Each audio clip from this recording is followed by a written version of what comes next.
اندھیرا گہرا تھا مگر مین ہٹن کی گلیوں میں ایک غیر مرئی بجلی سی دوڑ رہی تھی۔ شہر کی گہری خاموشی میں کہیں دور کسی کمپیوٹر اسکرین پر ایک فائل کا نام چمک رہا تھا جو دنیا کی سیاست بدلنے والی تھی۔ یہ ایپسٹین فائلز تھیں۔ یہی وہ عدالتی کیس تھا جس کے بطن سے وہ خوفناک سچائی نکلنے والی تھی جسے دنیا کے طاقتور ترین افراد نے برسوں سے دفن کر رکھا تھا۔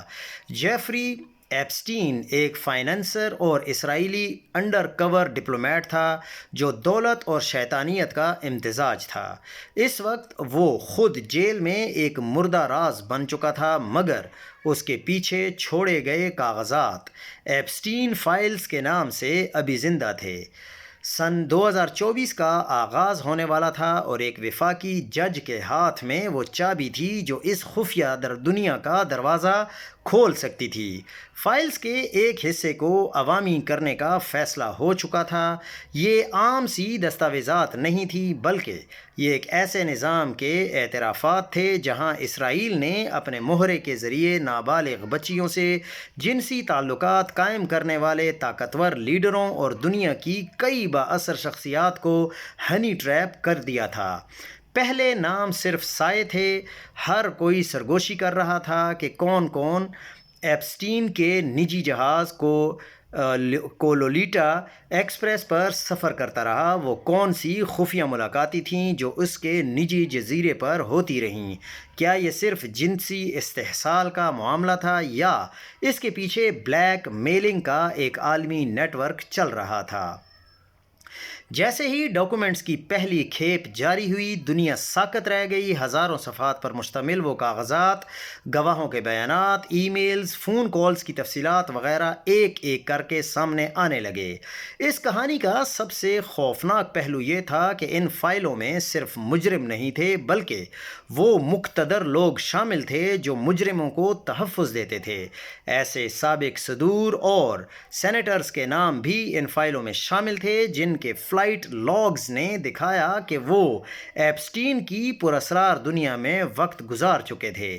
حتیٰ کہ تعلیم اور ٹیکنالوجی کی دنیا کے سب کے نام بھی اس سائے میں لپیٹے ہوئے پائے گئے۔ ہر نئے صفحے کی اشاعت ایک نیوکلیئر ری ایکشن کی طرح تھی۔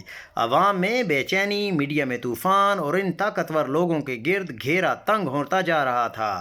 ہر نام، ہر فلائٹ کی تفصیل، ہر مبہم ای میل ایک معمہ بن کر سامنے آ رہی تھی۔ سب سے زیادہ خوفناک ان متاثرہ لڑکیوں کے بیانات تھے جنہوں نے اپنی کہانیاں سنائیں۔ ان کے آنسوؤں اور خوف سے بھری ہوئی شہادتیں اس بات کا ثبوت تھیں کہ کس طرح اعلیٰ طبقے کے لوگوں نے اپنے جرائم کو پیسہ اور شہرت کے پردے کے پیچھے چھپائے رکھا۔ ان فائلز کا ایک بڑا حصہ اب بھی پوشیدہ ہے اور ٹرمپ نے اپنی الیکشن کمپین میں اسے پبلک کرنے کا وعدہ کیا تھا جو کبھی پورا نہیں ہوا۔ ایلن مسک نے دعویٰ کیا تھا کہ ٹرمپ کا بھی ان میں نام ہے۔ یہی وجہ ہے کہ ایران پہ امریکہ کا حملہ اور ٹرمپ کی اسرائیل کی بے جا حمایت کے پیچھے ایپسٹین فائلز کو ہی مانا جاتا ہے۔ اب ان فائلز کا ایک اور حصہ لیک ہوا ہے۔ اس میں ایک ای میل سامنے آئی ہے جو 2018 میں ایپسٹین نے سینڈ کی تھی۔ اس میں وہ پاکستان میں عمران خان کے وزیر اعظم بننے پر سیخ پا ہے اور عمران خان کو اسرائیل کے لیے خطرناک اشارہ سمجھتا ہے۔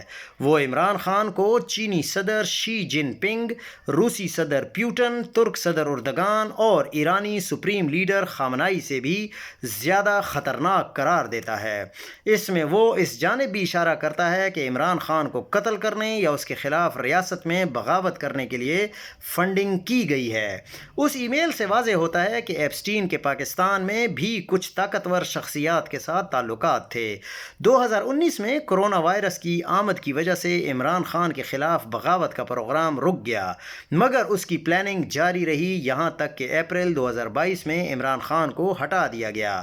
بعد ازاں نومبر 2022 میں عمران خان پر قاتلانہ حملہ کیا گیا۔ ایسا لگتا ہے کہ سب کچھ پلاننگ سے ہوا، یعنی پہلے بغاوت برپا کی گئی اور پھر قتل کرنے کی کوشش کی گئی۔ واضح ہو چکا ہے کہ عمران خان کو منظر سے ہٹانے کا فیصلہ اسرائیل کا تھا۔ عمران خان کو جیل کی سلاخوں کے پیچھے بند کر کے اسرائیل کو تسلیم کرنے، یہاں تک کہ غزہ میں اپنی فوج بھیجنے پہ بھی موجودہ رجیم رضامند دکھائی دیتی ہے۔ اسرائیل نے ترک فوج کو غزہ پلان کے لیے مسترد کر دیا ہے۔ اب ثابت ہو چکا ہے کہ رجیم چینج آپریشن سے لے کر لندن پلان تک اور اس رجیم کو مسلط کرنے تک سب کچھ اسرائیلی ایما پہ ہوا تھا۔ تمام اسرائیلی ایجنٹ عمران خان کی ذات سے نفرت کرتے ہیں اور اس کی زندگی ختم کرنے کی کوششیں بھی ہو چکی ہیں۔ عمران خان کی زندگی کو اس وقت بھی شدید خطرہ لاحق